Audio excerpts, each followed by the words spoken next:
Morning. So I put together a training deck for the Quantifying Abuse project so that I could circulate it with the investor pack. And I know it's not typical to circulate a deck on social media, but honestly, I'm not I'm not very typical. Honestly, sometimes I'm even entertained by my own weirdness. So I'm just going to share that with everybody. In the grand scheme of things, the more people that know about this, the better. The more people that understand the concepts, the better. Knowledge means growth. And honestly, at this point, we have to heal. There's no ifs about that. We have to start to get better. So I'm going to overshare. I'm going to share a bunch. Some of my messages are going to hurt. It's time that this side had a voice.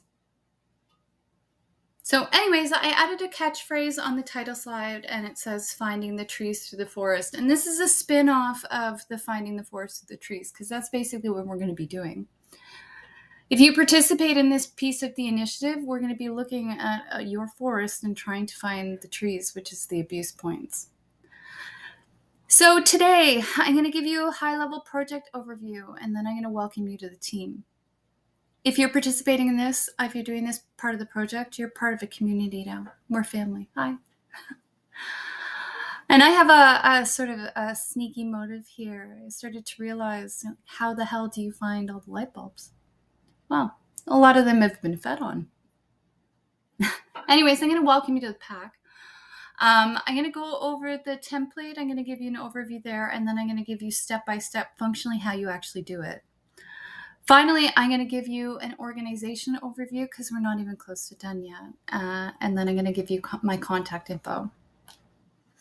So, executive dysfunction. The Quantifying Abuse arm is a humanitarian initiative to introduce data metrics into the court system to mitigate and eventually eliminate the risks of domestic violence. And what this makes this so special, again, is not the data itself, it's the structure by which to measure it so it can be consistent. At the end of the day, Quantifying Abuse will identify people in the environment that have defective empathy responses so we can help them and fix this problem. Now, I know this seems like a really big ask, and you'd be like, how the hell is one girl going to do that? Really big systems in play that have been around for a really, really long time. Thankfully, due to the way that these systems are designed, we can do this from the ground up. Because of the judicial system in Canada, which is precedent setting, which means you can use past rulings to justify future ones. Once we have consistent metrics, it means that those lines can be in place till the end of time. And the way that I see this is maybe we determine that demeaning comments is 17-1. It means that anything 18 and above, that parent gets exclusive decision-making responsibility over their children. Seems fair, right? Because the court system is already set up to do this, we don't need permission. We're just going to do it. All we need is people that currently have cases in the court system. If we track the data centrally, it means we can determine where those lines are. And honestly, they're just going to appear. All you need is a few data sets. Once those lines are determined is where the real magic happens, though.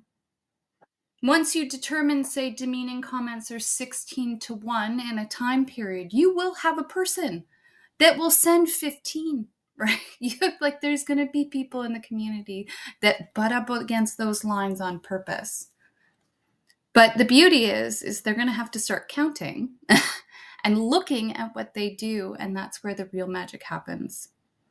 This process will also start to identify unfairness within its systems. Once we identify what emotional abuse looks like, the people that have been abused and then unfairly had unfair rulings in their cases are going to start to stick out like a sore thumb. If you've been emotionally abused and then lost your kids, that will start to identify itself. And also, all of the institutional players that are around the table. Look at us saving the world. Anyways, there's a copy of the report included within this presentation. Also, it's available on the website executivedysfunction.ca. It's under Quantifying Abuse. This is likely going to read a little bit different than any report that you've read. I'm a data analyst, but honestly, I'm self-trained.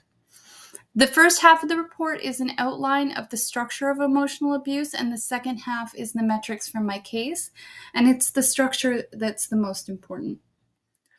Please read the report, like go through it, but understand if you're participating, your report will not look anything like this.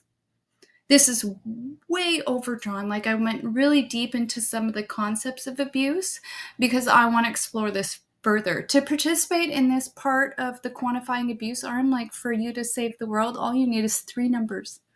3. Like it's honestly magical that way. It won't even take up half of a sheet of paper.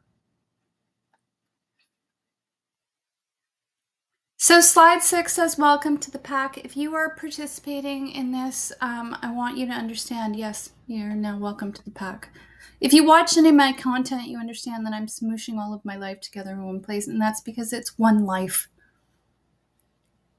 The fact that we separate domestic violence and generational trauma, I think, is a really stupid mistake, because I think I would have to have the numbers in the cases that that's not the case. But I would think it would be close to 0. It's all the same story. Now, if you know me, you understand that I've done a boat ton of healing, and most of it had to be facilitated exiting the relationship with people that I have bipolarized with. And the reason that there's not a lot of people in my life is that there was a lot of people that I bipolarized with. And honestly, I get out of the environment and I can re-regulate myself. But if I get back into an environment with a bipolarized person again, it's like I'm being tugged back into ADD land. It's kind of magical. Anyways, for all my little light bulbs out there, you may have to be alone to heal, right? And I want to make sure that you have supports there. Like I had to do parts of this process by myself, and it was terrifyingly hard. But I want you to know that let's go down this journey, but let's do it together. Okay, so the template itself is up on executivedysfunction.ca. It's under the structure and investment tab if you want to take a look in Excel. If you do not have experience in Excel, do not worry. I made this form ridiculously simple. It's basically just a form, and I'm going to be there. Like I will be there if you need any technical assistance. This manual process will hopefully only be in place until we have an appropriate app. And hopefully we can get that moving fast. Now, before you go down this path, before you go down the path, make sure you're ready. This is a process, and it's bad and good. Okay? Reviewing the data over and over and over and over again made me realize how much in my life I had been gaslit. I was raised in a place where there were 2 sides to every story, and I was always blamed for everything. I really thought it was my fault. It took me reviewing what I said over and over and over and over again versus what was saying to me that honestly put myself up on my own pedestal. I didn't have any idea how amazing I was. Right? So reading over the data over and over and over again not only showed me how bad it was, but also taught me how amazing I was. And in that way, it was fantastic, right? In that way, I would be like, everybody has to do it. That being said, the panic attacks almost killed me. And I was alone. Like, there's nothing more terrifying than having a panic attack and think you're dying in your house alone with your dog. So I would not recommend you do this alone, and really consider that before you even step down this pipeline. Just make sure you're ready. And honestly, I will be here. I will be here. If you need me to come and sit in a goddamn coffee shop and not say a word, just ask. I will do it. Okay, so step 1. Step 1, so there's 4 easy steps to do this Excel sheet, and the first one isn't even Excel. Step 1 is gathering all your communications. And it's the parameters are where I really want to put in reminders here. So first thing, it has to be after your final separation date. If you are in a relationship where you're back and forth and back and forth and you're together, this is not the process for you. This is not for vengeance. This is not to be utilized in a firefight. This process right now is designed for people who are in danger, who are scared for their kids, the people that are running away and do not have a voice. Once the ratios are determined for abuse, sure, use it in a firefight. Then you can do all the calculations you want. But until we have this in the system, it must be clean, or we're going to have a lot more hills to climb up and down. It has to be squeaky clean.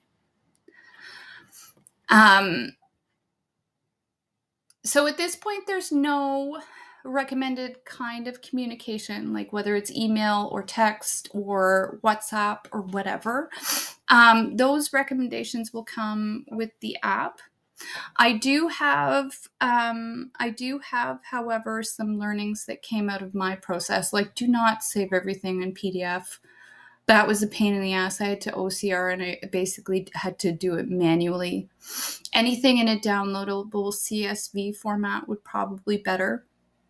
I like putting everything in emails, which also facilitates a little bit of space between you and your ex-partner for your mental health.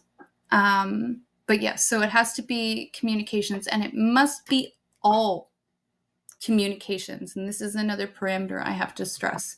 You cannot leave anything else out. It will call into question of the validity of this process, and it will just facilitate more appeals. Okay, so it must be all communications after separation.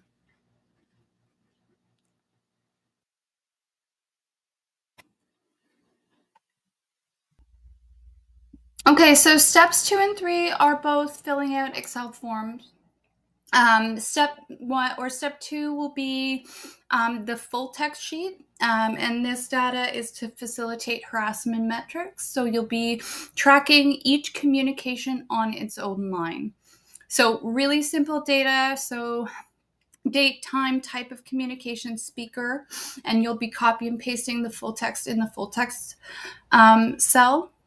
The sheet will automatically calculate the number of words, which will facilitate the reporting in step 4. Now, each communication needs its own row. My sheet's rows were in the thousands, so obviously you will need to add more. And as you go through the tedious parts of this process, understand that you're doing it so that no other abuse victim has to, and you're a fucking hero. Now, step 3 is going to be the hard one. This is where you're going to pull out the different abuse type, and you may want to have a person around the table or somebody next to you while going through this, because it is incredibly difficult.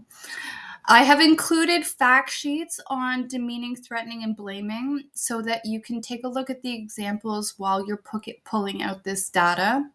As a reminder, the 3 different types of abuse actually make 7 categories because there's cross categories. So please ensure that you read this prior to starting.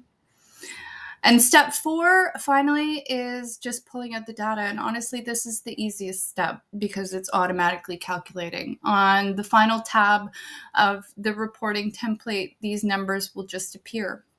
I've included some suggested text if you don't know how to embed it within the court documents, and I'm pretty sure you can put it basically anywhere. But you can feel free to cut and paste that if you are unsure how to proceed there. Okay, so finally, executive dysfunction going forward. This is what we look like. And again, quantifying abuse is just part of the story. The label coming up. We've also got another gigantic piece of information series in holistic theories. And finally, the borough, which is the dreamland. Anyways, my contact information is on the final slide. Please get in touch with me. Check out the website, and I'll also be providing some other avenues shortly, so please stay tuned. And thanks for making it this far.